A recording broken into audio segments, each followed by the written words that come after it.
बिस्मिल्लाहिर्रहमानिर्रहीम, अस्सलाम वालेकुम। आज मैं एफएससी के कोर्स में से सेकेंड ईयर में एक टॉपिक जनरल से लेता हूँ। अक्सर बच्चों को डाउट होता है कि हम सरफेसेस किनको कहते हैं।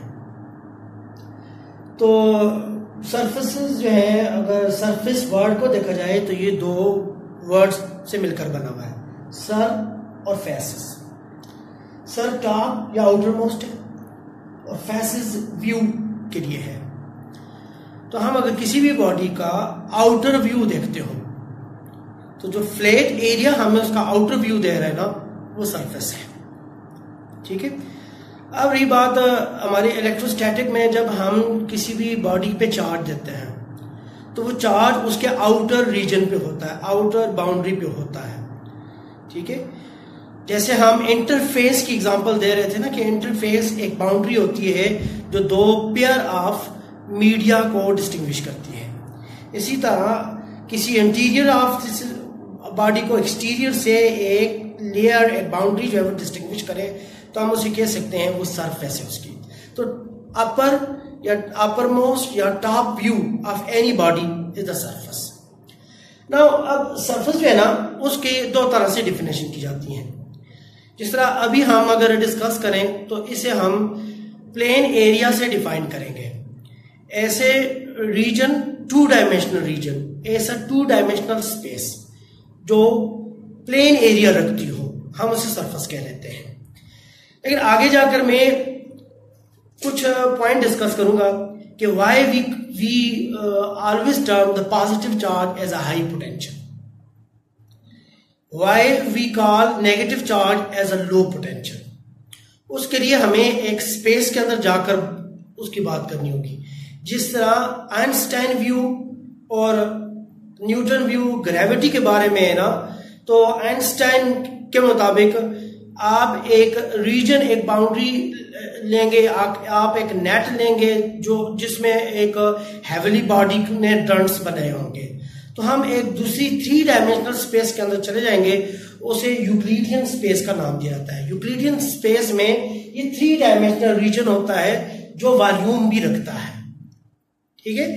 यानी अगर आपसे कोई ये कहे सरफेसेस, तो सरफेसेस नॉर्मल केस में अगर टॉप व्यू की बात में आ जाए, जो प्लेन एरिया रखती होगी उसे क्या नाम दिया जाएगा? सरफेस कहा जाएगा। वो टू डायमेंशनल रीजन होगा। लेकिन अगर आप यूक्लिडियन स्पेस में बात करेंगे तो वो थ्री डायमेंशनल होगा और उसका वॉल्यूम भी डिफाइन किया जाएगा। ठीक है ना।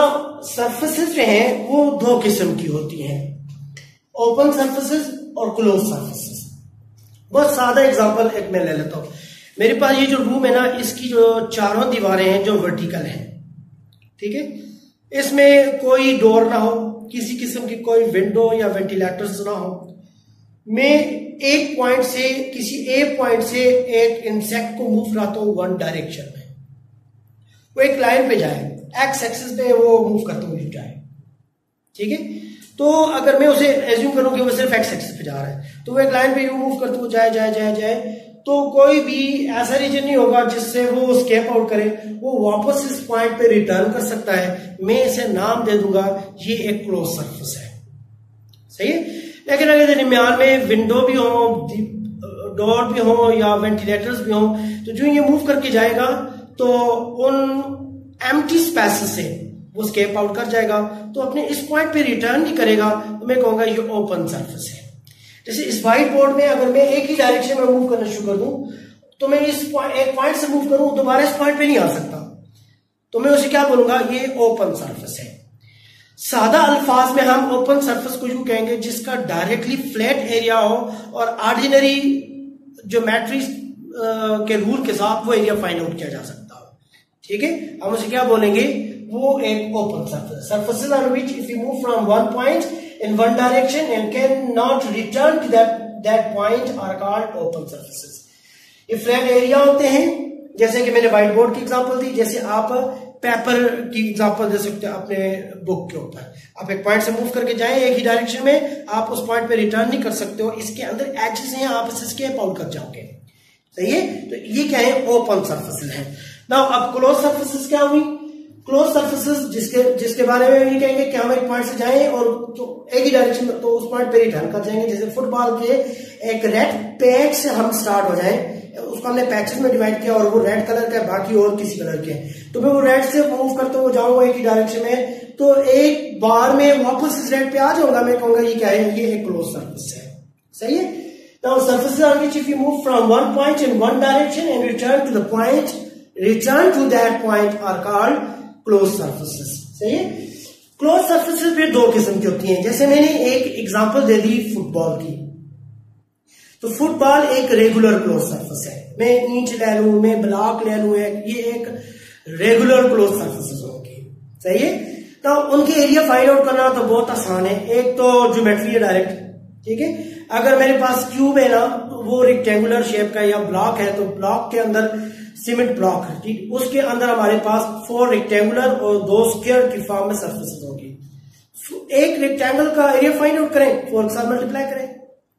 एक स्क्वायर का एरिया फाइंड आउट करें, 2 के साथ मल्टीप्लाई कर दें। आपने सब करें, टोटल सर्फेस एरिया आपको मिल जाएगा। ये क्लोज सर्फेस है। सही है। ये रेगुलर क्लोज है। फुटबॉल के लिए क्या है, आप अगर एक वर्नियर कैलिपर ले लेते हैं बिग साइज का और उसका डायमीटर फाइंड आउट करके रेडियस निकालते हैं, तो 4 पाई आर स्क्वायर फार्मूला से आपको उसका सरफेस एरिया मिल जाएगा।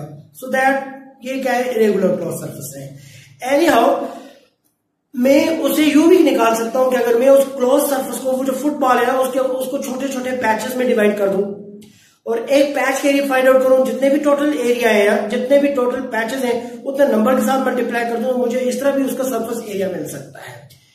लेकिन वो आगे मैं डिस्कशन करता हूं इस पे। इरेगुलर क्लोज सरफेस ऐसी क्लोज सर्फेसेस होंगी जिनके अंदर आपको फ्लैट एरिया नहीं मिलेगा, वो पॉइंट टू पॉइंट स्पेस के अंदर वो वेरी करेगा। फॉर एग्जाम्पल, बहुत सादा एग्जाम्पल मैं इसलिए दे देता हूं। सामने एक जो पहाड़ है, अगर ये आपको मैं दे देता हूं, ठीक है, और मैं कहता हूं जी ये आपकी मलकियत हुई, इसको आप बेच डालें, तो आप क्या करेंगे? सबसे पहले आप उस पहाड़ का सरफेस एरिया फाइंड आउट करेंगे। अब आप वो सरफेस एरिया किस तरह फाइंड आउट करेंगे? उसके लिए आप बहुत सादा अल्फाज में ये या बहुत आसानी ये कर सकते हैं, आप उसकी प्लाटिंग कर दें। और प्लाटिंग क्या करें? 5 मरला के प्लाट बनाना शुरू कर दें। तो जितने भी आप प्लाट बनाएंगे मल्टीप्लाई विद 5 मरला, आपके पास टोटल एरिया आ जाएगा।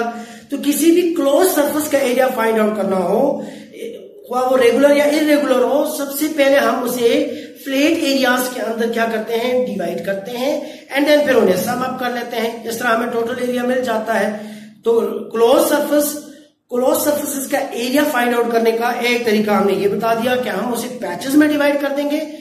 अच्छा, अब अगर फॉर एग्जाम्पल मैंने साइज 5 मरले वाले ही प्लॉट बनाए हैं और उन प्लॉट्स में मैं यूं कर दूं कि मैंने इतने प्लॉट बनाए हैं, तो उनका समेशन करने के लिए हमारे पास मैथमेटिक्स में एक आप कह सकते हैं एक फंक्शन हम ले लेते हैं, इंटीग्रेशन।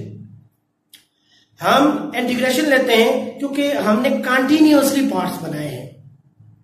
लेकिन अगर मैं डिस्क्रीट पार्ट बनाऊंगा, मैं 5 मरला का प्लॉट बनाता हूँ, 7 मरला का, किसी जगह पे 1 कनाल का, किसी जगह पे 10 मरला का, ठीक है, तो मैं फिर ऐसे केस में एरिया को फाइंड आउट करने के लिए समेशन लूंगा। इंटीग्रल कंटिन्यूअस पार्ट्स का समेशन होता है। सही है। और समेशन में आपके पास डिस्क्रीट पार्ट होते हैं। नाउ अब सरफेसेस पे हमारा नॉलेज आ गया, हम किन को ओपन सरफेसेस और किन को क्लोज सरफेसेस कहेंगे। देन फिर उसके ऊपर हम गाउस लॉ की स्टडी करते हैं।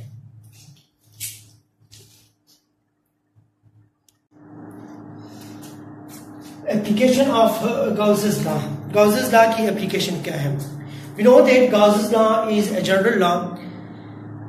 It has number of solutions and solutions are taken for calculating the electric field. It is used for calculation of electric field for various kind of charge distribution. You can calculate the electric field of a point charge system. You can calculate the electric field of a line of charge system.